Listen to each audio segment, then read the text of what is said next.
juga. Oke, shalom semua. Bisa dengar ya suaranya? Ya, silakan duduk Bapak Ibu sekalian. Ya, perkenalkan saya Musa Henry dari Caruban, Kota Caruban. Ya, kurang lebih 1,5 jam dari sini. Kalau saudara lewat tol ke Surabaya pasti lewat Caruban, silahkan mampir ya. Dan kita itu di Caruban punya toko elektronik namanya Banjir Rezeki loh, nggak pernah ada nah, itu nama toko sebetulnya. Nah, suatu ketika Tuhan suruh saya untuk bikin persekutuan doa interdenominasi ya, atau kumene kalau di sini istilahnya, dan tanpa nama. Tapi karena akhirnya orang-orang banyak yang ngomong, sana loh persekutuan yang banjir katanya. Nah, sejak itu jadi persekutuan doa Banjir Rezeki Sisan gitu. Ya, jadi nama tokonya sekarang jadi nama persekutuan juga. Jadi di tempat kami itu unik Bapak Ibu sekalian. Jadi yang datang itu satu kolam itu macam-macam. Satu kolam macam-macam. Iwae sini macam-macam ya. Ada yang aliran Protestan ada ya, Protestan itu yang kayak DKI, di KJW itu ada. Terus ada aliran protesan ya nih, sing senang protes itu ya ada. Terus ada juga aliran karismatik ya, itu juga ada seperti GBI ya, itu ya sejenisnya itulah. Pantekosta juga ada, dari karismatik sampai rematik juga ada ya. Jadi pokoknya komplit tempat kita itu ya. Bahkan bukan cuma Kristen, yang Katolik juga ada. Bahkan yang Muslim juga ada, karena pemain musik kita Muslim, jadi tidak apa-apa ya. Karena buat saya satu hal, ayatnya dalilnya ada. Kalau ditanya, loh kenapa kok pemain musik Muslim kok boleh pelayanan di gereja? Loh boleh, ada ayatnya Pak. Di mana? Biarlah segala yang bernafas apa? Yang penting ambekan kan ya gak apa-apa.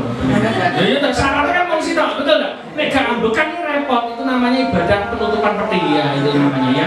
Jadi selama bernafas ya tidak apa-apa, semua orang boleh memuji Tuhan, betul gak? Bebas. Jadi bahkan di tempat kami yang normal juga ada, yang nggak normal juga ada. Jadi jangan kaget ya. Kita tuh menerima beberapa jemaat itu yang maaf sejak kecil ada juga namanya Taufik itu ya, kecelakaan. Jadi bagian otaknya tuh keluar sebagian. Jadi anaknya jadi nggak normal, nggak pede, nggak bisa ngomong. Tapi puji Tuhan ikut di kita kurang lebih setahun itu sekarang sudah bisa tiktokan. Loh, ini jajan gitu. Padahal dia tuh merangkai kata aja nggak bisa. Tapi sekarang sudah bisa handphonean, bisa tiktokan gitu. Followernya lebih akeh timbang aku ya, jajan gitu. Ya itu jadi banyak, bahkan ada lagi juga yang satu yang karena minder, keterbatasan karena jatuh dari sepeda terus panas, diumbar akhirnya kaset gitu. Itu sampai gede, sekarang umurnya sudah 40 lebih. Itu pertama kali yang minder begitu. Kenapa? Karena nggak berani ketemu orang, sama tetangganya dibully sejak kecil loh. Akhirnya dia punya minder, tapi puji Tuhan ikut di kita, diajak ngomong terus, tidak usah dijuangkan orang kayak begitu. Kalau dijak ngomong, jak dolan, pokoknya seneng-seneng, happy-happy. Dan puji Tuhan sekarang ngomong terus gak mandek ya.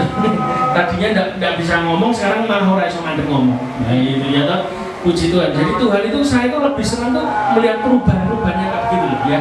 Kita tuh kalau bikin gereja, persekutuan, pemimpin rohani itu paling senang tuh kalau lihat perubahan jemaat. Bahkan di tempat kami pertama kali buka, karena memang kita ini kan toko elektronik kan kesannya wong sugih jari ini ya toh, amin ya toh. Yang datang itu ya banyak ternyata orang-orang yang terikat utang ya toh, golek utangan nih. Tapi saya sudah dipesan Tuhan, jangan dibantu keuangan. Ya sudah, akhirnya mereka datang, saya ngomong kalau di sini tidak ada ceritanya golek utangan, golek Tuhan ya. Ojo golek utangan, golek Tuhan, nanti mesti ketemu jalan keluarnya. Dan betul beberapa di antara mereka pinjol puluhan dilepaskan dengan cara Tuhan yang ajaib. Bahkan utang BRI yang harusnya masih 6 bulan tiba-tiba sudah lunas, cuma bayar admin 18.000, motornya lepas ya. Dan itu keajaiban-keajaiban kayak gitu membuat saya senang. Kenapa? Karena yang mereka ngalami, nggak cuma sekedar datang, duduk bertahun-tahun dengan firman tapi hidupnya nggak berubah buat apa ya. Dan di tempat kami sama ya, ini mbahnya ini sakti banget ini ya. Saya rasa WL tersepuh nih di dunia ya. Loh, karena di tempat kita tuh jemaatnya ya noni-noni itu umur 60 ke atas ya. Bisa noni-noni ya. Noni-noni di tempat kita noni. Loh, kenapa?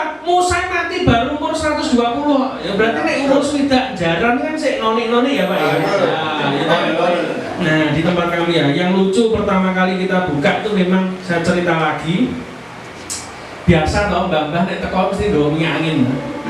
Nah, itu tempat saya itu sudah tak dekor kayak taman begitu. Saya ini terbuka, jadi tonggo itu krungu. Firman apa, nyanyi apa, tonggo memang krungu. Karena tempat kita terbuka, bukan gedung tertutup. Jadi kayak taman begitu. Pertama kali datang ya itu mbah-mbah itu waduh wis. Enggak pakai parfum, pakai minyak angin. Jadi ambune bulak minyak angin kabeh. Waduh. Lah, masalahnya kalau penyakit itu mesti nular, betul enggak? Contoh misalnya omah yang pojok nih mengeluarkan minyak angin toh. Nah, untung di sini nggak ada baunya tak abu-abu. Katanya gue tadi ini badannya banyak yang lansia tak abu-abu kayak minyak angin, jadi saya berani ngomong gitu. Misalnya omah yang di pojok nih mengeluarkan minyak angin. Kampak misalnya gitu. Nah itu sebelah itu nular. Amaku udah enak jaluk minyak ini. Itu satu baris tuh bisa pakai minyak semua jadinya. Lo teko rapopo meter-meter saya teko jujuk langsung melok ketularan masuk angin. Loh, gara-gara bau minyak angin itu tadi. Makanya sejak itu saya larang. Kalau ibadah di Banjarsegi pakai parfum nggak boleh minyak angin. Nah, sejak itu langsung renek sing ketok minyak angin, ya toh. Ya toh, bahkan di tempat kita tuh ada mbah-mbah tuh yang jalannya sudah bengkong-bengkong. Cek melok terus ning ndi ya. Wes pokoknya nanti ikut nanti Natalan mungkin tak ajak aja tuh koleksi saya ya. Koleksi saya. Ya, amin. Nah, oke, itu aja perkenalannya. Dan Bapak Ibu sekalian terima kasih sudah mengundang di tempat ini ya. Jadi tempat ini saya percaya diberkati Tuhan. Karena beberapa waktu lalu tuh saya dihubungi sama gembalanya yang bunga bakung. Tadi lewat kok ada tulisan bunga bakung. Oh kita baik gereja nih. Jadi mau undang saya tapi jadwalnya masih belum cocok karena tak lempar ke tahun depan kita sudah penuh ya. Tapi ya itu tadi waktu lewat, kok lupa ya tiba-tiba cedek. Tuhan itu kadang kalau gatuk-gatuk nih, corong nih kok ya sempat lewat, saya nggak pernah ke situ. Yang baru pertama ini baru ngerti nih gereja bunga bakung ini kono. Ya, selama ini kan cuma di WA tok, kalian nggak tahu. Tapi sekarang jadi tahu dan puji Tuhan saya percaya saudara diberkati Tuhan. Wes pokoknya ini rezeki semua mesti datangnya dari Tuhan. Saudara ikut Tuhan, ikut kehendak Tuhan pasti diberkati Tuhan. Dan itu gak usah ditakoni koyo apapun lah. Nek bapakmu di surga sugih, mesti nelok sugih. Ya toh? Nah, betul toh? Lah kalau misalnya saya punya toko ya toh, punya duit, ya anakku njaluk apa mesti tak kei ya. Betul enggak? Lah bapakmu di surga itu ya juga begitu. Wong diberkati Tuhan, kita ini kan diberkati Tuhan, anaknya Tuhan ini minta sama bapakmu, jangan minta sama manusia. Kenapa? Alkitab berkata celakalah orang yang mengandalkan manusia dan mengandalkan kekuatannya, akhirnya kecewa. Makanya kalau ada apa-apa jangan pernah minta bantuan manusia, minta bantuan sama Tuhan. Dengkulnya digawe loh ya. Wong Solo kan enak tuh ngomong bahasa dengkologi ya. Dengkulnya dipakai. Semakin saudara berlutut di kakinya Tuhan, semakin kuat hidup saudara. Ngadepi apapun sudahlah menter. Wis pokoknya gak masalah sing edan kowe sing edan wis ngene ngono. Iya toh, betul enggak? Lho iya toh. Loh, saya diajari papa saya waktu kecil itu ya, SD berantem gitu. Papa saya ngomong, "Gelem, maju." Maju, kalah. Lapor papa saya, kalah. Maju lagi, hantem ini, dijak gelut nih mulai sekolah. Wah, gelut terus. Hampir 4 kali sampai akhirnya yang ngantemi saya itu takut. Kenapa? Ini musuh wong edan ora nek kalahin. Lah maju terus. Betul enggak? Dan sejak itu saya belajar satu hal. Masalahnya buatan takut, jangan kamu yang takut. Loh, betul enggak? Buatan masalahnya kapok-kapok tenang dengan saudara, bukan saudara yang kapok dengan masalah. Makanya saya ini kadang ya gitu. Istri saya kan paling stres kalau ngadepi saya. Soalnya apa? Oh renek entek ya toh. Wis pokoknya masalah apapun hadapi aja sudah gitu. Wis gak usah mati, gak usah bingung. Kenapa? Masalah itu buat masalah itu nyerah kepada kita. Jangan saudara yang nyerah dengan masalah. Amin. Ya, ngerti ya? Pelajarannya jelas ya. Pokoknya saudara nekat terus, kalah loh. Nekat terus pokoknya. Hadapi bersama Tuhan, jalan dengan Tuhan. Sampai masalah itu nyerah dengan saudara. Terus niku kapok masalah ganti nih. Paling lo ngejak koncone liyane nih, gitu. Masalah baru, yuk hadapi terus sampai habis. Gitu. Jadi rumus ora mati, wis to, masalahnya ora mati. Masalah paling banter mati wis ngono. Nek diterak becak gitu lah. Tapi selama ndak diterak becak ya saudara ndak mungkin mati. Wong masalah itu kalau bayang-bayang kok. Apa ada ceritanya bayang-bayang bunuh manusia? Enggak ada. Alkitab berkata apa? sekalipun aku masuk dalam lembah kelam, itu bahasa aslinya bayang-bayang maut. Bahasa asli yang dipakai itu loh. Apa ada bayang-bayang bisa bunuh orang? Nggak ada. Bayang-bayang itu memang kelihatan lebih besar dari orangnya, betul. Ketok gede kan, makanya saudara kalau lihat masalah pakai kacamata dunia, saudara lihat bayang-bayang itu jadi gede, wow begitu. Ya itu cuma bayang-bayang, kata firman Tuhan. Bayang-bayang maut itu tidak bisa bunuh saudara. Kenapa? Mau bayang-bayang. Tapi yang penting adalah saudara hadapi bersama dengan Tuhan. Bayang-bayang ini musuhnya siji, terang. Ono terang is bayang-bayang hilang, gampang. Betul enggak? Terang itu kan membuat kegelapan itu jadi padam. Nah saudara kan anak terang, kenapa saudara takut dengan maut? Nggak usah takut dengan apapun. Hadapi masalah apapun, hadapi aja. Amin. Ya, sudah. Oke, masih. Sekarang kita masuk pada ayat terakhir. Ya, bintang mulih ya. Cepat enak. Ayat terakhir yang pertama maksudnya. Judul khotbah saya hari ini, Bapak Ibu sekalian, kalau saudara suka nyatet, jangan pergi ke Mesir. Jangan apa? Nah, kenapa kok jangan pergi ke Mesir? Kita buka dulu ya terakhir. Yesaya 31 ayat 1. Alkitab berkata, Yesaya 31 ayat 1, celakalah orang-orang yang pergi ke Mesir. Oh, celaka orang itu pergi ke Mesir. Kenapa? Karena minta pertolongan. Banyak anak Tuhan ketika krisis datang minta tolongnya kepada Mesir. Mesir itu apa sih Pak? Mesir itu ya dunia ini loh, pertolongan dunia ini. Saudara butuh duit, utang bank, utang kur, ya toh, utang pinjol, itu Mesir semua. Makanya banyak orang yang terikat hutang hari-hari ini karena apa? Sudah diperingatkan firman Tuhan, celakalah orang yang pergi ke Mesir. Kok saudara lumong? Ini loh. Dan minta pertolongan kok kepada Mesir, ya mesti dijajah Mesir, betul enggak? Orang yang berhutang menjadi budak orang yang menghutangi, itu kata firman Tuhan. Saudara takut dengan kematian, saudara jadi budaknya kematian. Saudara takut masalah keuangan, hidupmu mesti terus diteror dengan kekurangan terus dalam hidupmu. Siapapun yang engkau takuti dalam hidupmu mesti membuat kamu jadi hambanya dia. Jadi anak Tuhan harusnya tidak boleh takut akan apapun. Wong maut aja kita ece. Loh, kok bisa Pak? Iya. Alkitab berkata Pak, maut di manakah sengatmu? Loh, enggak ngece dong. Benar enggak? Loh, ayah mati ngece. Loh, tapi itu firman Tuhan. Maut di manakah sengatmu? Itu kata firman Tuhan. Artinya apa? Yesus itu sudah mengalahkan maut. Ketakutan terbesar manusia dari dulu sekarang sampai selama-lamanya adalah kematian. Benar enggak? Orang itu nek wis lara, wis wedi mati. Ojo sampai mati sih, anakku rong kawin. Nah, ya biasanya kan bapak kan begitu. Ojo kawin sih, anakku rong mutu ya, aku rong mutu ya. Ojo mati sih, didoane ben dawa umure. Lah pertanyaane nek wis dawa diapani? Nek wis dawa diodot ya terus nyapo gitu ya, betul enggak? Kadang kita kan minta panjang umur, tapi enggak jelas visinya apa, mau panjang umur ngapain? Kalau saya melihat banyak orang panjang umur dari kembang amben. Loh, tambah susah loh, bener gak? Loh betul gak? Loh iya, mama saya umurnya 77 tahun, matanya sudah buta sebelah karena katarak gagal.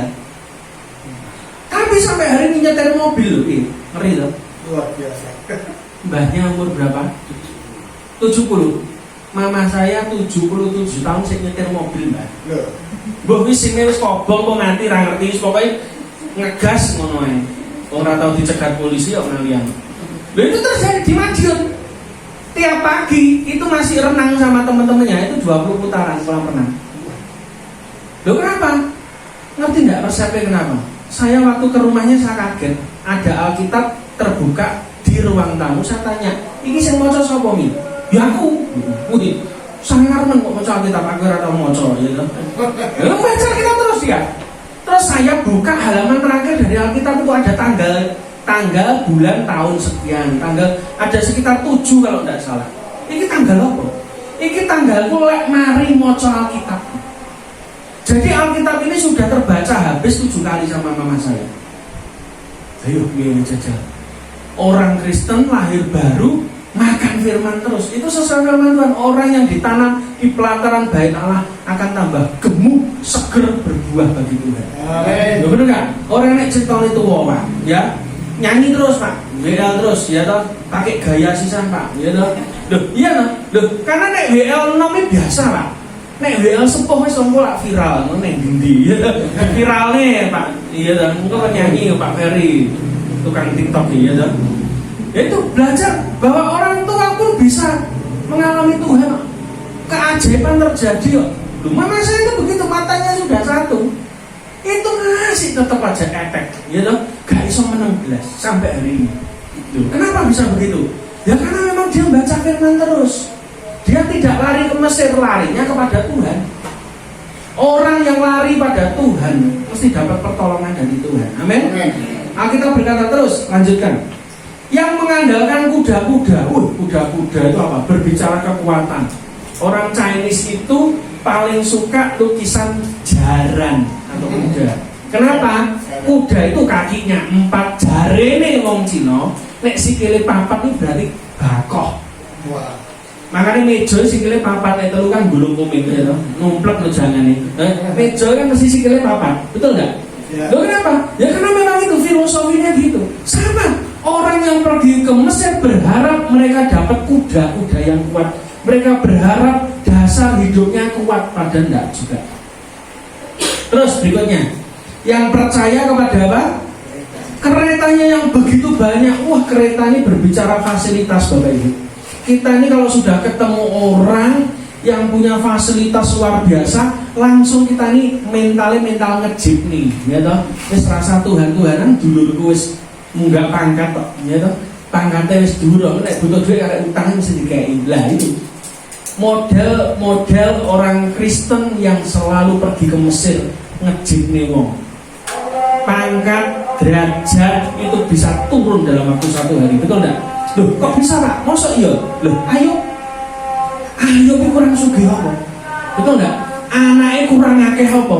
Amblas dalam waktu 1 hari. Ternaknya hilang, loh, anak hilang. Lah kok sing kancret kok mek bojone tok. Bojone tok lho ya ora iso dijipne sisan. Lho iya betul enggak? Lah sing ngomeli ayo kan bojone dhewe gitu. Wis mati omo daro bahasa Jerman ya toh. Wis kutukilah Tuhanmu. Lah wong ditinggali sitok sing urip mesti nyebai, betul enggak? Yo, kadang hidup itu kayak begitu Bapak Ibu sekalian. Loh kenapa? Kita ini berharap bahwa yang ada sama kita tuh orang yang mendukung kita, tiba Tuhan malah taruh orang yang memproses hidupmu. Tapi percayalah, orang yang memproses hidupmu akan membuat kamu semakin tajam. Peso nek ora tau diungkal ora iso ngetok daging. Maka dari itu kadang di tengah-tengah keluarga, di tengah-tengah komunitas kita, di tengah gereja kita, itu banyak Tuhan taruh watu ungkal, ngerti gak? Jadi yang mempertajam saudara itu, sing bencekno, ya toh, sing gawe saudara pegel, mangkel, budrek, tensi. Lah orang-orang kayak begitu tuh memang sengaja ditaruh Tuhan supaya saudara hidupnya lebih tajam. Supaya hidupnya lebih tajam. Loh saya ini maaf ya, saya di Caruban itu pendatang baru kan, masih 10 tahun. Saya buka toko elektronik, ya seperti biasalah persaingan bisnis adalah pemain lama kan gak seneng lah ya, ono kompetitor baru. Itu musuhi terus sampai akhirnya saya bikin persetujuan doa toh. Tiba-tiba suatu ketika anaknya meninggal, jatuh dari lantai 2. Ya toh, meninggal. Lalu disemayamkan. Lalu saya ngomong sama bojo saya ini, ayo mayat ayo. Mau dikerong ngenyek. Ya masuk akal juga sih ya toh. Orang kalau saudara musuh-musuh sah, kue teko, guyumu kleru, lah dikira ngenyek. Lah itu ya bahaya toh. Dia kesusahan kok. Lah saudara terus halo, ngono ngenyek lho jenenge, bener gak? Oh ya bener juga, masuk akal. Tapi tiba-tiba Roh Kudus ngomong sama saya, kowe iki gawe persekutuan doa, ya toh. Kasih, ya toh. Tapi nek misalnya kowe karo musuhmu ora iso ngampuni, gak bakal menang. Dan sejak itu saya masuk pada step awal ketaatan sama Tuhan. Datang saya, ya canggung begitu, wong ratau petuk, ya kan? Kita bermusuhan terus kan, bisnis. Tapi sejak itu saya mau cerita. Sejak itu setiap ketemu simpangan di jalan manapun mesti nyokok. Sekarang. Dan Tuhan berkata kamu menang. Gitu. Betul nggak? Loh, kita itu kadang gini loh. Aku rasa salah. Tapi kenapa harus datang sama dia? Iya loh. Ya nek wis jatuh ya wis toh. Harusnya kan ra perlu ke situ. Tapi Tuhan tidak mengajarkan gitu. Kok musuhmu iku mbok ampuni kok, iya toh. Mosok kowe persekutuan doamu nek khotbah kasih tapi koyo gong. Ya toh karo musuhe ora gelem serawung, bener enggak? Hari itu saya datang kok. Karena kalau hari itu tidak selesai, hidup saya tidak selesai. Nah, datang saya. Jadi saya ini kalau ngutbahi wong, orangnya benci sama A sama si B, ya aku punya contoh toh Pak, punya senjata toh Pak, tidak bisa dibantah. Wong aku yo ngono, ya toh. Saya itu punya senjata, aku itu sudah diproses Tuhan untuk kayak begitu. Datangi orang yang benci. Jadi kalau ada orang lain yang ngalami kamu dibenci A, dibenci B, itu stop dulu sing khotbah itu pernah ngalami. Dan percayalah ketika kita melepaskan pengampunan, pengampunan itu berguna bukan untuk orang yang kita ampuni, tapi untuk kita sendiri. Saudara itu jadi sembuh hatinya. Jadi saudara pelayanan kemana-mana sekarang bebas. Setan itu tidak bisa dakwa kamu, ya toh. Kenapa? Khotbah yang paling tak hindari ya kasih kok. Loh kenapa? Loh khotbah kasih setannya ngomong karo musuh ora tau sarung, ya toh, repot toh. Gak barbar, makanya itu khotbahnya saya hindari waktu itu. Tapi sekarang enggak. Loh kenapa? Saya sudah bisa cerita. Tak tekoni, tak salami, tak jagongi setengah jam, dan hari itu cair, selesai. Ya toh. Kadang kita tuh harus belajar. Kamu khotbah tok, nanti jadi gajah. Gajah diblangkoni, ya toh. Iso khotbah, ora iso nglakoni, kan kebanyakan kan begitu pelayan Tuhan di mimbar. Ngomong tok tapi ora tahu gawe katok istilah, ya toh. Bener enggak? Iso ngomong tok tapi ora iso nglakoni, hidupnya buat apa? Ora usah dadi pendeta. Berat, ngerti enggak? Kenapa? Kita khotbah itu bukan di sawang khotbah tok, tapi uripmu di sawang orang. Betul enggak? Bahkan setan itu loh ngincer orang-orang yang bawakan firman. Kenapa? Ditunggu jatuhnya di mana. Iya, kalau begitu kok jatuh, wah ada bahan dia. Mesti umatnya buyar kabeh. Betul enggak? Makanya hari-hari ini yang diserahkan hamba Tuhan terus. Ya kan di media sosial, wes dielek-elek perkara persembahan lah, perpuluhan lah, mangan duit gereja, wes kuwape dijur entek-entekan hamba Tuhan hari-hari. Makanya hamba Tuhan kalau tidak berpegang pada Tuhan, tidak mengandalkan Tuhan, entek dino niki. Bener enggak? Acur bener, wong ning Caruban wis acur. Ya betul enggak? Mbuh nek ning Solo lho ya.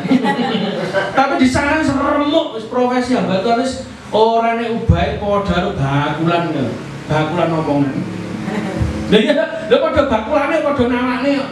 Ya mending ae dhewe lho sik nawakne barang. Ya tapi pendeta wis dadi bahan nyek-nyekan lho, bayangkan. Ya toh, lho kenapa? Karena sedemikian rupa, makanya kita tuh harus jadi teladan, jadi contoh. Supaya apa? Supaya saudara tidak bisa dibantah orang. Ya toh? Masalah apa? Kehilangan duit. Oh, rasa cerita. Aku yo tahu kehilangan tadi cerita di sana. Lho iya toh. Mek bantah apa? Kowe kehilangan duit piro 500.000 nangis semua gero-gero seminggu. Yo njajal ilang sak miliar setengah kaya aku nangis terus sampai botol kucing. Lho bener gak? Lho kelangmu sik 500 lho, nangismu seminggu. Iya. Sudah, tak kasih tahu duit iso digoleki. Tapi nek Tuhan hilang itu ndak iso digoleki. Kita berkata apa? Esau menjual hak kesulungan, dia cari sampai nangis orang temu. Betul enggak? Loh kenapa? Jangan sembrono sama Tuhan. Jangan lari ke Mesir. Jangan gampang nih. Hidup itu jangan, ikatan dunia itu jangan ada hari-hari ini. Amin. Terus berikutnya, tetapi Alkitab berkata apa? Tidak memandang kepada yang maha kuasa. Orang yang hidupnya tidak memandang kepada Tuhan, tidak fokus pada Tuhan, tapi fokus pada Mesir Allah Israel, dan tidak mencari Tuhan. Loh, hari-hari ini lihat orang-orang yang tidak mencari Tuhan, wah sambate ngalahne kaya apa. Loh betul, saya konseling gentian kok. Jam 11 pagi ada pendeta dari Ngawi datang konseling. Kenapa? Tanahnya dikasih orang tua dari jemaat, ya toh, dipinjemi, pakai aja untuk gereja selamanya, ya toh.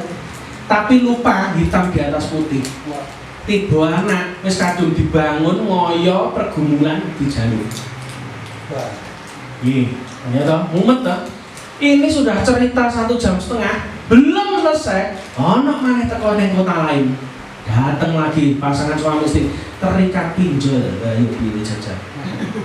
Hari-hari ini Orang kalau tidak mencari Tuhan, waduh remuk tenan, stres.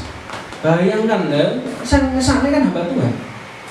Ya satu-satunya pastornya sak gerejane masalahnya. Ya toh, lah dia mau kemana? Apalagi hari gini harga tanah kan ngawur. Betul enggak? Betul. Bagaimana dia bisa di jemaat ya cuman 15, pengurunan apa nek? Ya wis rentek nang urunane gitu. Wong itu disumbang wong Surabaya ya iso bangun gereja. Ya bayangkan. Nah, jadi kita tuh kadang gini, persoalan itu selalu ada kok. Tapi jangan berhenti mencari Tuhan. Yang percaya katakan amin. Dan yang terpenting adalah kita itu harus tinggal dalam kehendak Tuhan. Pilihannya cuma dua, Anda hidup dalam kehendak Tuhan atau Anda di luar kehendak Tuhan.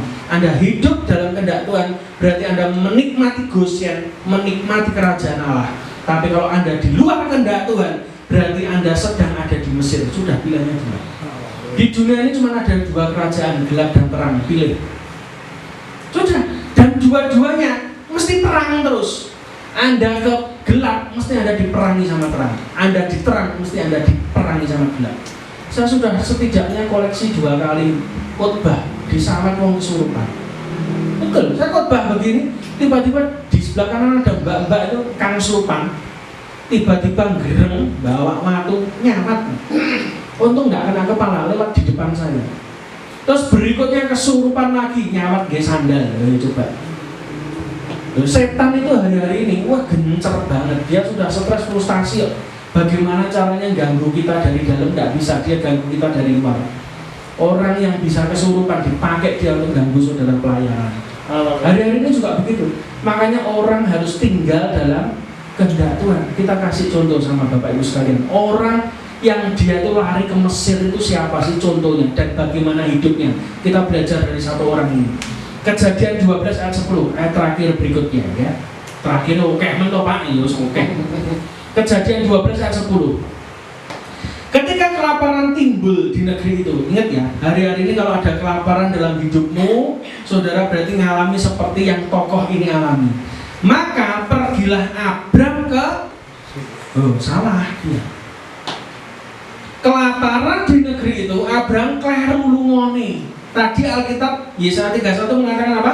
Celakalah orang-orang yang pergi ke Mesir. Tapi Kejadian 12 ayat 10 ditunjukkan pergilah Abram ke berarti ciloko ini. Terus untuk tinggal di situ sebagai orang asing, tinggalnya bukan sebagai penduduk, orang asing. Tinggalnya sebagai orang asing artinya apa? Tidak punya hak sama sekali di situ. Ingat ya, kalau saudara hidup di luar kehendak Tuhan, di luar rencana Tuhan, di luar kerajaan Allah, Anda tidak punya hak atas berkat yang Tuhan berikan. Anda adalah orang asing. Terus, sebab hebat kelaparan di negeri itu. Jadi ada kelaparan hebat.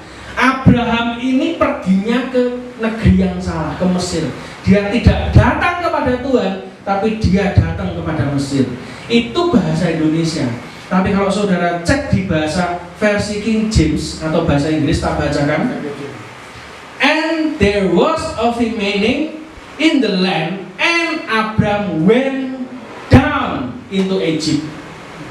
Katanya bukan pergi, tapi went down. Artinya apa? Turun. Bahasa Inggris ini lebih canggih tak bahasa-bahasa. Karena Tuhan ingatkan saya baca yang bahasa Inggris. Kalau kita mikir Abraham pergi ke Mesir, ya suruh ngotok, enggak. Bagi manusia hanya pergi, tapi di mata Tuhan versinya King James lebih jelas. Went down. Apa itu? Turun. Ingat ya, kamu hari ini terima Yesus, berjalan bersama Yesus, ada kegoncangan, ada kelaparan, tapi kamu tidak lari pada Yesus, tapi lari pada pertolongan Mesir. Sebetulnya rohani saudara sedang turun. Ini ya Alkitab yang ngomong went down, turun ke Mesir. Apakah Mesir tempatnya lebih rendah dari tempatnya Abraham? Belum tentu juga. Tetapi Alkitab berkata secara rohani Abraham sedang mengalami penurunan rohani. Banyak orang hari-hari ini yang lari dari kehendak Tuhan dalam hidupnya. Saya menemukan mereka tidak lagi melayani Tuhan, tapi mereka melayani perut mereka, dan mereka mulai turun kerohanian mereka. Orang yang lari dari kehendak Tuhan, yang ke gereja cuma sekedar datang ke gereja cuma sekedar ya timbang di absen kalau Bu Gembala engko ditelepon ra enak ya ta sungkan. Ya datang nih engko timbang ditelepon isin. Nah, ya ta. Yang model-model kayak begitu ketika krisis datang pasti saudara nanti larinya ke Mesir. Dan ketika saudara larinya ke Mesir mencari pertolongan di luar Tuhan di Mesir, maka sejak hari itu kerohanian saudara akan turun, bukan naik. Padahal Alkitab berkata orang yang berjalan ke Sion makin lama makin kuat. Itu kata firman Tuhan Mazmur.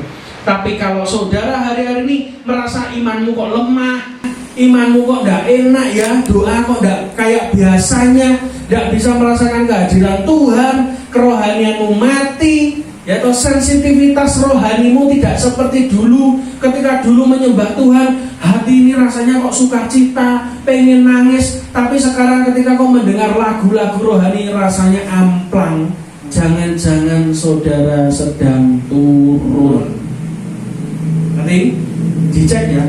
Kalau saudara kerohanian saudara sudah kayak begitu, berarti lampu merah, cepat balik sama Tuhan. Abraham mengalami turun ketika mereka pergi ke Mesir bersama rombongannya. Dan akibat yang diterima oleh Abraham itu apa? Yang pertama, kalau saudara nanti baca berikutnya. Yang pertama, akibat yang diterima Abraham ketika dia memutuskan pergi ke Mesir itu apa? Dia menipu banyak orang, termasuk Firaun, bahwa Sarah itu adalah adiknya. Dia nipu. Nanti kita baca. Jadi ketika dia di Mesir, karena Sarah ini saking ayune wis tuwek tapi si ayu, ya kan? Saking ayune, dia ketemu Firaun, dia sudah ngomong sama istrinya. Nanti kalau ada orang yang tanya kamu itu siapa, ngomong kamu itu adikku, bukan istriku. Loh kenapa Pak? Karena nanti kalau aku ngomong kamu istriku dan mereka menginginkan kamu, aku yang dibunuh. Kurang ajar. Wong lanang Abraham itu lihat ya sifatnya ketika rohaninya turun, yang muncul pertama mesti egois. Dia mementingkan keselamatannya sendiri.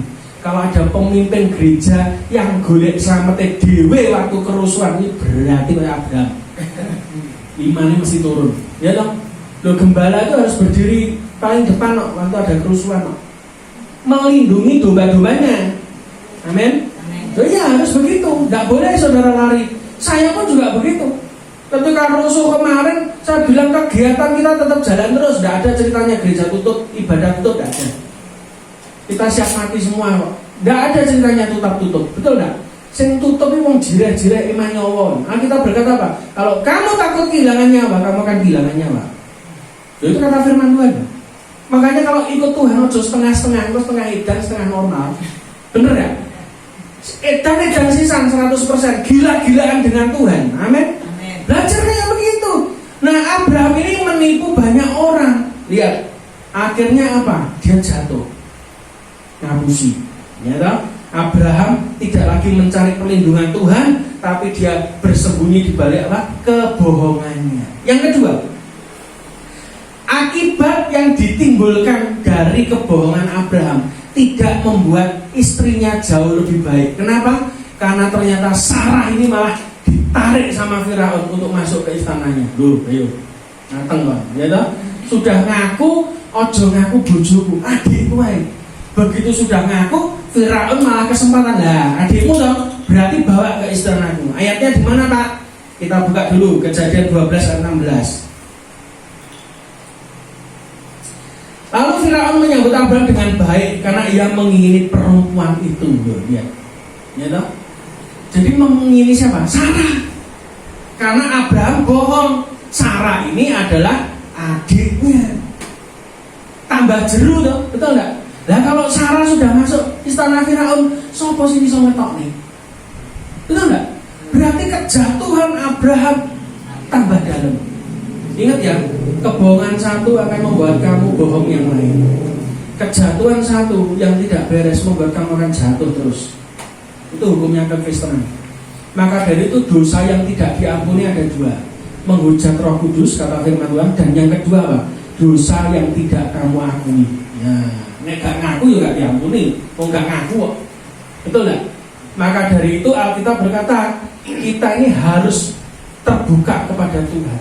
Apa saja itu buka hatimu kepada Tuhan. Akuilah semua dosa-dosamu.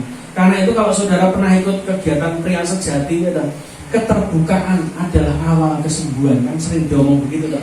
Orang yang terbuka akan masa lalunya, akan kesalahannya yang tidak disembunyikan, itu adalah awal kamu disembuhkan oleh Tuhan. Abraham bohong turun terus, ya toh, istrinya dibawa ke istananya Firaun. Terus yang ketiga, setelah dibawa ke istana diapain Pak? Ternyata istrinya ditukar binatang. Itu ayat berikutnya baca. Dan Abraham apa? Mendapat apa? Kambing domba, lembu sapi, keledai jantan, budak laki-laki dan perempuan, keledai betina dan unta. Lihat, menungso di kewan-kewanan, betul nggak? Loh, ini Abraham betul. Ini kalau saya jadi salah, oh ngamuk saya, pegat. Betul nggak? Lanang cap opo. Nah itu ya terus muncul gitu tuh biasanya wong Solo, cap opo. Gak iso nglindungi bojone. Saiki bojone dijoli kewan. Manut ae. Loh, diterima loh sama Abraham. Bayangkan, betul enggak? Loh, selalu tambah dalam. Bayangkan kejatuhannya loh. Wong Sarah ini sudah dinubuatkan dia jadi ibu dari segala bangsa loh. Kok iso dijoli sapi, keledai, budak, pedus, ya toh? Macam-macam, unta. Loh, coba kalau mungkin zaman sekarang wes Pak tak ijolnya Pak malah enak Pak malah sugih ya, kurang ajar itu tujuannya. Nah, tapi zaman dulu Abraham sudah sugih kok. Tapi dia ditukar ini tambah dalam lagi. Saya mau beritahu, hari-hari ini saudara kalau pengen aman, teman satu, tinggal dalam kehendak Tuhan, selesai. Ada masalah Pak? Ya ada. Tapi Anda punya masalah pun kalau tinggal dalam kehendak Tuhan mesti dibereskan Tuhan. Itu akan lebih baik daripada saudara punya masalah tapi di luar kehendak Tuhan, lebih parah. Artinya apa? Abraham terus mengalami penurunan dalam hidupnya. Betul kan? Jadi budak tuh sekarang cuma ditukar sama binatang. Istrinya yang terima janji Tuhan bahwa dia akan menjadi bapak segala orang beriman, itu bisa ditukar dengan binatang. Buat saya itu penurunan yang paling tajam. Tuhan itu sedang memperingatkan Abraham, kamu sudah terlalu jauh untuk jatuh. Saya mau beritahu Bapak Ibu sekalian, hari-hari ini jangan pernah tinggalkan Tuhan. Banyak orang hari-hari ini karena kesulitan rela menjual imannya, menukar imannya untuk sesuatu yang tidak kekal, dan akhirnya mereka habis. Cek aja orang-orang yang meninggalkan Tuhan, apakah hidupnya lebih baik? Tambah remuk. Enggak. Artinya apa? Masalah itu selalu ada. Yang membedakan kalau kamu tinggal dalam kehendak Tuhan, masalah itu tidak bisa menghancurkan hidupmu. Tapi kalau kamu di luar kehendak Tuhan, wah kamu tuh kayak porselen gampang disenggol pecah. Betul, tidak ada proteksi dari Tuhan. Karena itu orang Kristen harus betul-betul paham ini. Contoh yang kedua, saya tunjukkan. Ada seseorang juga yang lari dari kehendak Tuhan, yang mungkin kita sekolah minggu pernah dengar. Namanya siapa? Yunus. Ya kan, Yunus masuk ke perut ikan. Dia lari dari kehendak Tuhan. Yunus itu juga sama. Ketika dia lari dari kehendak Tuhan, maka yang terjadi adalah kita berkata Jonah is went down. Kata yang dipakai di King James sama. Waktu dia pergi disuruh ke Niniwe, tapi dia pergi ke Tarsis. Kata yang dipakai di King James itu sama dengan yang dipakai di Abraham, went down. Dan terbukti, saya bacakan aja. Yunus itu ternyata harusnya ke Niniwe, tapi dia akhirnya ke Tarsis. Artinya apa? Yunus sedang turun ke Tarsis. Setelah ke Tarsis, dia turun lagi ke Yope. Dia turun lagi ke mana? Ke pelabuhan. Turun lagi ke mana? Ke kapal. Karena dia lari dari Tuhan, naik kapal. Setelah di kapal, apakah dia ada di atas kapal? Tidak. Alkitab berkata apa? Yunus turun lagi di bagian bawah kapal. Orang itu secara fisik loh bisa mengalami penurunan kayak Yunus tuh, ngeri Nabi satu. Dan apakah berhenti di situ Pak? Enggak. Tiba-tiba badai datang dan Yunus dilempar kemana? Ke laut. Turun lagi dari kapal, delep maneh ning laut. Apakah selesai? Tidak. Sik ditampani iwak maneh, medhur maneh. Lembung. Iku nek gak taat mungkin tidak keluar dari mulut tapi keluar dari belakang mungkin. Ya toh? Yunus kalau nggak bertobat di perut ikan, keluarnya nggak dari mulut, dari pantat. Dari apa gimana toh? Ya untung dia bertobat dimuntahkan, betul nggak? Tapi ketika dia masuk ke perut ikan, dia turun lebih dalam lagi. Lihat orang yang lari dari kehendak Tuhan hidupnya turun terus, Pak. Jangan ditiru. Kita itu belajar hari-hari ini, ayo sama-sama kembali kepada Tuhan hari-hari. Kalau ada kesulitan, malah jangan lari ke tempat yang lain. Beberapa orang, istilahnya pasien yang datang sama saya, mereka yang konseling, ya toh, berharap ada bantuan lah. Saya tidak pernah menyarankan mereka untuk ini loh, tak hubungi temanku yang bisa bantu. No. Tidak pernah. Tanya istri saya. Saya bukan makelar kasus, ngerti? Saya tidak mau maklari kasusnya orang. Setiap orang yang datang, tak arahkan apa? Kowe datang mau cari Tuhan, yang beresi Tuhan, pakai caranya Tuhan. Jangan golek-golek rewangan dia, tambah jatuh nanti. Ya betul, saya selalu ngomong gitu. Saya tidak pernah nyarankan, oh enek koncoku, saya bisa ngurusi utang-utang ben beres, tak telepon ke, no way. Saya malah membuat dia nanti lebih dalam jatuh. Kenapa? Terbukti kan orang-orang yang ditolong kayak begitu. Apakah ada jaminan besok tidak jatuh utang lagi? Ya jatuh lebih dalam lagi biasanya. Kenapa? Merasa sudah ditolong kok. Utang 3 juta ternyata bisa ditolong ya. Ya wis tak utang nih 10 juta. Tolong lagi. Ditolong lagi. Wah, iso tiba wis tak utang maneh 50 juta wis omahe 16 katut. Ingat ya, kejatuhan itu tidak satu hari. Kejatuhan itu selalu prosesnya bertahap, Bapak Ibu sekalian. Jadi kalau Bapak Ibu sekalian tak kasih tahu, kalau saudara jatuh makin dalam, itu tidak dalam waktu 1 malam. Ada proses yang kadang di tengah-tengah kamu ngambil keputusan, Tuhan itu sudah ngomong jangan, nekat toh, jatuh lagi. Ngambil keputusan lagi, jangan, nekat lagi, tambah jerungannya. Sudah, lihat aja orang yang terikat utang. Utang ini untuk bayar utang yang lain, utang maneh untuk nutup utang lain. Lama-lama utangnya gede. Dan saya melihat banyak sekali hari-hari ini orang yang seperti itu, rumahnya sudah ditempeli BRI. Wes toh, karek ngusir toh, dilelang payu diusir pasti. Dan itu terjadi hari-hari ini Bapak Ibu sekalian. Jadi jangan sampai kita seperti itu, belajar untuk nurut Tuhan supaya engkau tidak jatuh Tuhan.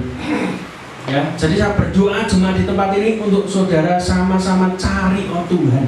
Jangan cari yang lain, sudah pertolongan kita datangnya dari Tuhan. Nah, kita kembali kepada Abraham. Lalu bagaimana Abraham bisa kembali kepada Tuhan?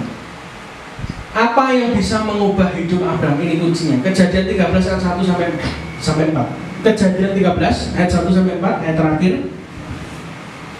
Maka pergilah Abraham dari Mesir ke tanah Negeb. Dia keluar dari Mesir. Ingat ya, kalau kamu pengen dipulihkan Tuhan, bertobat dari dosa. Bertobat itu artinya berbalik. Tidak boleh ngintip. Berbalik 180 derajat, bukan 360 derajat.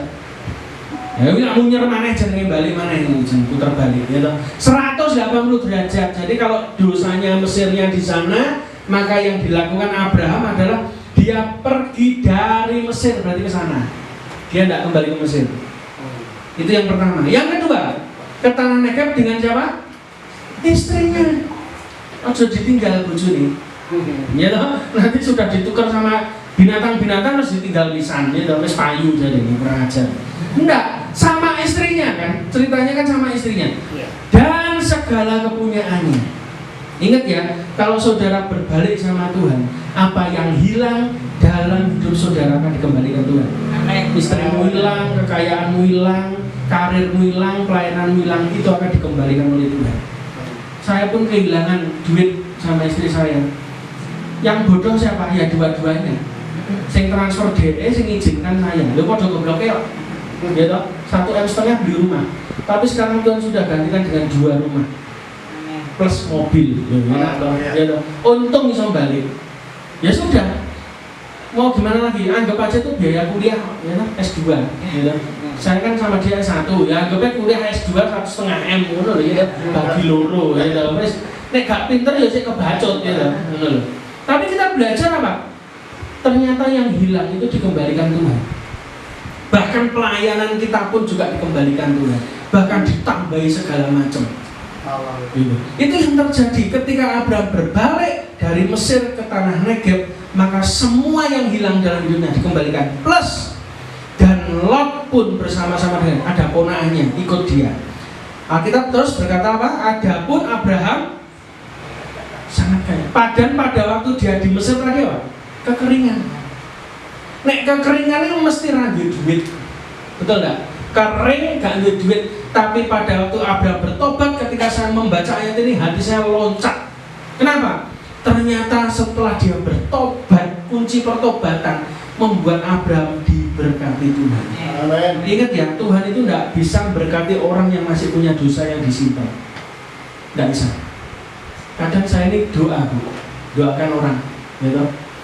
Gak duwe didoani sugih. Main perempuan, mabuk. Saya sampai mikir, kadang bener juga ya. Doakan orang itu jangan sugih. Loh kenapa? Kadang Tuhan buat dia miskin beneran. Dosa, dan nek miskinnya sing bikin dosa apa? Wong duwene renek itu. Ora iso. Loh, orang berbuat dosa itu karena punya uang loh. Anda berbuat dosa itu nek renek duit ora iso. Jadi berbuat dosa masuk neraka kuwi larang. Bayar bener ya Pak ya? Ngobat bayar, ya toh. Terus apa nih? Ngombe bayar maneh. Wedoan bayar maneh. Bayar kabeh. Tapi untuk masuk surga gratis doa. Loh enak. Ngono saya milih sing bayar. Loh bener enggak? Loh masuk surga lo gratis, Tuhan tuh sudah kasih gratis. Ngono sing akeh sing enggak gelem, betul enggak? Senengnya apa? Bayar mlebu neraka. Tapi Alkitab berkata saya lompat ketika saya baca ayat ini. Adapun Abraham jadi sangat kaya, banyak ternaknya, perak dan emasnya. Coba ini. Tadi kekeringan, salah jalan pergi ke Mesir jatuh, tambah jeru, bertobat, diberkati Tuhan. Ini kuncinya. Kalau saudara pengen diberkati Tuhan, tobat. Pertobatan adalah langkah awal. Engkau akan membuka pintu yang baru dalam hidup saudara. Hari ini kau kekurangan apa? Hari ini kau butuh apa? Hari ini kau bergumul apa yang belum dijawab sama Tuhan? Tuhan itu kalau pengen buat mujizat gampang. Tuhan itu kalau pengen memberkati saudara gampang. Tapi kenapa sampai sekarang Tuhan belum melakukan dalam hidup saudara? Karena dia pengen hatimu dulu yang dirubah sebelum dia merubah nasibmu. Hatimu beres, duitmu beres. Hatimu beres, pelayananmu beres. Hatimu beres, kerjaanmu beres. Loh saya sering begitu kok. Begitu misalnya saya sama istri ya, di rumah gegeran, itu suasana di toko ikut gak enak. Terus orang beli barang kita mesti rusak. Aneh mesti. Iya betul. Toko TV itu ya. Kita pas gegeran, pas lagi siwak-siwaan begitu. Orang beli TV dicoba loh, normal, dibawa pulang 2 hari rusak. Enek masalah. Tapi begitu hati kita seneng, ya sudah, orang beli gampang, ya toh, bayar dibuka rego piro dibayar, ya toh, dan tidak ada masalah sampai sekarang. Ternyata apa? Pengaruh hatimu itu pengaruh dengan rezekimu. Makanya kalau ada orang kemerungsung, geger terus di rumah tangga bilang duitmu lah tambah entek. Betul enggak? Tambah entek, tambah klingsut entek, sisa ngutangnya tambah akeh, betul enggak? Makanya saya kalau pagi-pagi itu sudah lihat istri saya sudah rodok ngamuk-ngamuk, Bu, ya ini resepnya ya Pak ya. Langsung tak kei duit ndang wis lunga dolan, aja mulih. Dolan blonjo aja mulih wis ngono ya. Lha ben gak nesu-nesu, ya toh. Lah nang kok nek wis bar seneng-seneng lah baru pulang, nah itu aman, ya toh. Tapi nek wis ketok lho susu kok hawane konslet, lah iki bahaya iki ndang lunga iki ya toh. Kok jangan di rumah. Wis sangone ndang wis dolan ning ndi ngeterne anake sekolah kayak rasa mulih kayak fitness kayak gitu. Loh kenapa? Itu kuncinya rahasia itu. Berkat Tuhan, betul enggak? Hatimu seneng, wis rezekimu datang. Amin. Loh ada ayatnya enggak Pak? Ya ada. Alkitab berkata apa? Bersukacitalah karena Tuhan, karena Dia akan menginginkan, memberikan apa yang diinginkan oleh hatimu. Bukan kebutuhan loh, keinginan. Lo pengen apa? Lo pengen sembarang. Nek butuh, paling lo beras, minyak. Ini butuh kebutuhan. Tapi kalau tuh Alkitab mencatat keinginan itu berarti semua. Pengen mobil ya dikei. Loh saya percaya itu. Yang penting hatimu gembira dulu, sukacita dulu, bertobat dulu, baru dikasih Tuhan. Amin. Terus berikutnya, ia berjalan dari tempat persinggahan ke tempat persinggahan, dari tanah Negeb sampai dekat Betel. Betel itu artinya apa sih? Rumah Tuhan. Betel, rumahnya Tuhan. Di mana kemahnya mula-mula berdiri. Dia dirikan pertama ketika dia keluar dari Haran, tempat bapak ibunya. Dia dirikan kemah di Betel. Dan di Betel itu saya masih ingat keturunan dia namanya siapa? Yakub. Melihat tangga ke surga, malaikat turun naik, betul nggak? Di mana? Di Betel. Terus antara Betel dan Ai ke tempat misbah yang dibuat. Ini yang penting tadi saya sampaikan. Misbah yang dibuatnya dahulu di sana. Disitulah Abraham memanggil nama Tuhan. Bangun misbah hidup saudara di hadapan Tuhan. Bangun pelayanan. Kalau saudara belum pelayanan, pelayananlah di tempat ini. Saya sarankan jangan jadi jemaat pasif. Abraham pun melakukan yang sama. Abraham ini bukan pendeta. Abraham ini pebisnis. Ya toh? Dia tuh bisnis, dia peternak. Tapi yang dia lakukan adalah ketika dia bertobat, dia kembali ke kemah tempat dia bangun kemah pertama. Artinya apa? Ke titik awal. Dan disitulah dia bangun misbahnya di sana. Dia bangun misbah. Tadi pagi saya cerita di Kopeng, ya toh, saya dapat pesan Tuhan dari ayat ini. Misbah itu apa sih Pak? Misbah itu adalah tempat koneksi antara surga dan bumi, itu misbah. Bertemunya surga dan bumi itu misbah. Jadi kalau hidup saudara, rumah saudara Anda pakai untuk misbah pelayanan, mesti diberkati Tuhan. Buktinya apa? Tempat saya dulu tidak ada persekutuan, tidak dipakai doa, tidak dipakai persekutuan. Tapi sekarang dipakai persekutuan. Nabi-nabi datang, ya, dari luar negeri datang, sampai orang Caruban bingung. Banjir rezeki duitnya sapi lo tau soal kok londo-londo atau India katanya. Loh, Tuhan dari luar semua yang datang ke tempat kita selama 2 tahun. Dan itu diberkati banyak nabi-nabi meneguhkan, menubuatkan tempat kami. Loh kenapa? Rumah biasa dipakai untuk misbah doa, diberkati Tuhan. Jadi hari ini kalau misalnya di tempat ini ada persekutuan rumah tangga, dan ngacung sopo disik digilir. Kenapa? Kalau rumahmu kamu pakai doa, berkat itu akan datang. Duh, dalilnya di mana Pak? Obed-Edom. Kita berkata apa? Daud ketika dia ngamuk, gara-gara usah kesamber ledeknya Tuhan, ya toh. Gara-gara dia menyangga tabut Tuhan yang guling itu, masih ingat ceritanya? Lalu Daud ini menaruh tabut Tuhan itu di rumahnya Obed-Edom, bukan orang Israel, bukan anak Tuhan. Ditaruh di situ nitip. Alkitab berkata apa? Dalam waktu 3 bulan Tuhan memberkati rumah Obed-Edom karena tabut Tuhan itu di situ. Kalau pengen rumahmu hari ini diberkati Tuhan, bikin persekutuan doa di situ. Ya kan? Minta sama Bugem, digilir tiap Kamis, misalnya Kamis pertama rumah ini, Kamis kedua, Kamis ketiga, terus. Kenapa? Rumah yang dipakai doa itu mesti diberkati Tuhan. Dulu tanya istri saya nih, bolak-balik di gudang saya Mbak Kunti lewat. Iya, tanya dia, awal-awal pernikahan loh ya, kan belum ada persekutuan. Anak saya itu umur berapa? 2 tahun. 4 bulan ya? 4 bulan. Masuk kamar, tiba-tiba lihat pojokan kamar, cerik-cerik, gero-gero sampai mukanya merah. Begitu tak bawa keluar kamar, mana? Tak coba lagi, masuk di kamar mana? Ngingeti yang pojokan, bengok-bengok sampai mukanya merah, sampai kejer itu. Waduh, wah ini berarti orang apa-apa ini, betul nggak? Tapi sejak dipakai persekutuan sampai hari ini tidak ada kayak begitu.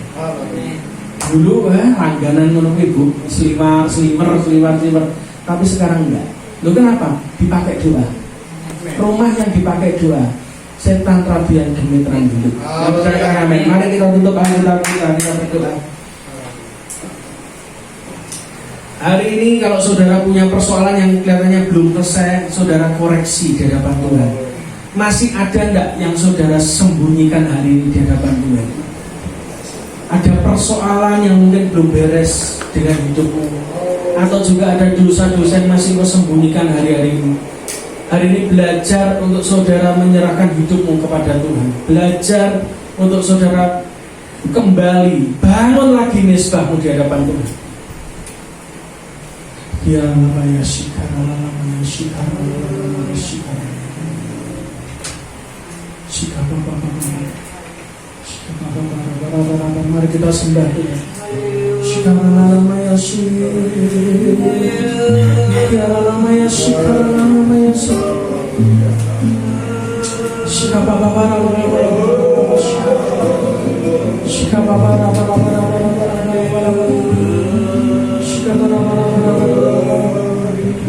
Tuhan, hari ini hamba-Mu berdoa untuk jemaat di tempat ini Tuhan. Kalau masih ada dosa-dosa yang kami sembunyikan di hadapan, hari ini kami minta ampun Tuhan. Kami mau bereskan semua dosa dan pelanggaran kami di hadapan-Mu Tuhan. Kami mau terbuka hari ini karena kami tahu keterbukaan adalah awal kesembuhan kehidupan kami. Mungkin ada di antara kami yang ekonominya sedang macet, keuangannya macet, keluarganya macet, karirnya macet, pelayanannya macet. Hari ini hamba-Mu berdoa Tuhan, sama seperti Abraham yang mengalami kelimpahan kekayaan banyak ternak, karena dia kembali keluar dari Mesir untuk menuju tanah di Betel. Dan hari ini pun Tuhan, kami mau kembali ke Betel, yaitu rumah Tuhan, tempat di mana Tuhan menyatakan dirinya, tempat di mana tangga ke surga itu kami melihat malaikat turun naik membawa berkat. Dan hari ini Tuhan, kami datang di hadapan-Mu, kami buka hati kami mau Tuhan membereskan semua dosa-dosa kami Tuhan. Biarlah semua yang kami lakukan, yang sengaja maupun tidak, yang kadang itu melukai hati Tuhan, hamba-Mu berdoa saat ini, Engkau sucikan kami Tuhan, kuduskan kami Tuhan. Dan biarlah pertobatan ini selalu bawa dalam kehidupan kami. Dan hari ini ketika Engkau membuka hatimu, Engkau bertobat di hadapan Tuhan, berbalik dari jalan yang jahat, kata firman Tuhan, maka Engkau akan memulihkan tanah di mana engkau tinggal. Akan ada pemulihan besar. Hidupmu diberkati, pekerjaanmu diberkati, pintu karirmu dibuka oleh Tuhan, keuanganmu dibuka oleh Tuhan. Dan sejak hari itu tidak ada kekurangan yang datang dalam hidupmu. Pertolongan Tuhan selalu datang. Hamba-Mu kalau ditolong Tuhan, hari ini hamba-Mu juga berdoa, jemaat di tempat ini juga akan mengalami yang sama. Mereka ditolong Tuhan. Ajari kami Tuhan, untuk kami tidak salah langkah. Kami tidak mengandalkan Mesir kami tidak mengandalkan orang-orang yang kami harapkan bisa menolong kami. Ampuni kami kalau selama ini kami mengharapkan pertolongan manusia. Tapi hari ini Kau ingatkan kami kembali untuk kami datang kepada Tuhan kembali. Dan biarlah kami jemaat-Mu di tempat ini Tuhan, berikan hati yang benar, supaya fokus hidup kami kepada Tuhan kembali. Di tengah kondisi sulit, di tengah kelaparan yang akan datang, kegoncangan akan terjadi lebih besar, ajari kami untuk lari kepada Tuhan di Betel, kepada rumah Tuhan, supaya kami tidak meninggalkan rumah-Mu ini Tuhan. Terima kasih Tuhan atas firman-Mu, hamba-Mu selesai berbicara, tetapi Roh Kudus akan terus mengerjakan dalam hati kami. Tuntun kami menjadi gereja yang produktif, gereja yang berbuah, gereja yang selalu mengandalkan Tuhan dalam kondisi apapun. Terima kasih Tuhan. Di dalam nama Tuhan Yesus, semua yang percaya katakan amin. Tuhan Yesus memberkati.